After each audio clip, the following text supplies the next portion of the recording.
What's going on, Redskin Nation? This normally would be a Redskins/Washington football team oriented video, but this is going to be a little different because it just needs to be said how truly awful and despicable the entire NFC East has become as a division.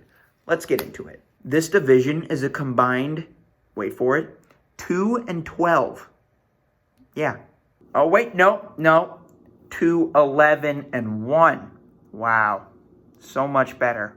And to keep things from a divisional perspective, one of those wins was against itself when Washington beat Philly. Every other division in the NFL has at least 4 wins as of right now, which could very well change if the Saints beat the Packers tonight on Sunday night. But back to the NFC East. You've got Philly, who didn't even try to win today. The Giants' first-year head coach, Joe Judge, I'll give him that, but they already lost Saquon Barkley for the season, and Daniel Jones isn't showing much improvement. Dwayne Haskins isn't showing much improvement for the Washington football team, but they still lead the division because of that one divisional win and because the Dallas Cowboys just can't seem to get it done against the tough opponents, which makes me a very happy Redskins fan. The only thing competitive about the NFC East is the question of who's going to lose the most games, because it seems like every season now, that's what it turns into. That, and they do have the NFL's most historic rivalries. That's a fact, not an opinion. The fact that Dallas does not run away with this division every single year shows how much they suck as well. Oh, but they had so much tougher schedules than everybody else, and it was the referees, those damn referees not calling the pass interference against Michael Gallup in Week 1 against the fucking Rams. Real talk, though. Dallas, let's admit it, guys. They do have the most overall talent in the NFC East. That's not saying much. Last year, they blew it against a Philadelphia practice squad team. And the only time they've won so far this year was a comeback against the Falcons, which also isn't saying much, as the Bears showed us today. But seriously, these guys are on all of either primetime games or America's Games of the Week on Fox with Joe Buck and Troy Aikman.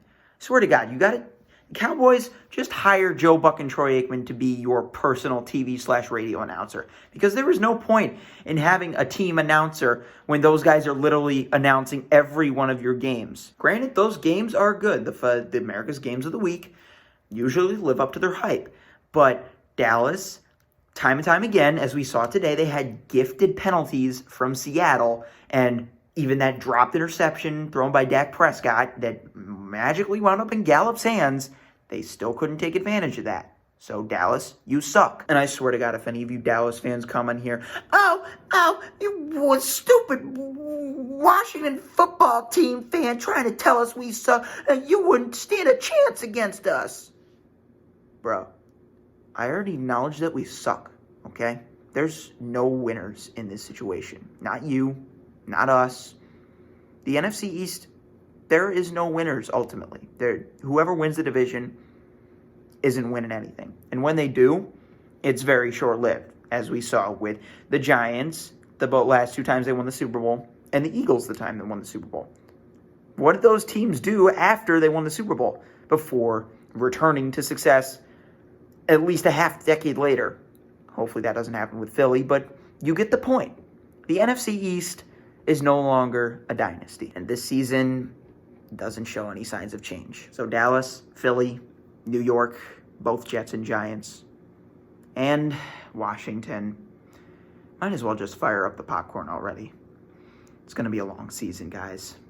Hang in there. Hail.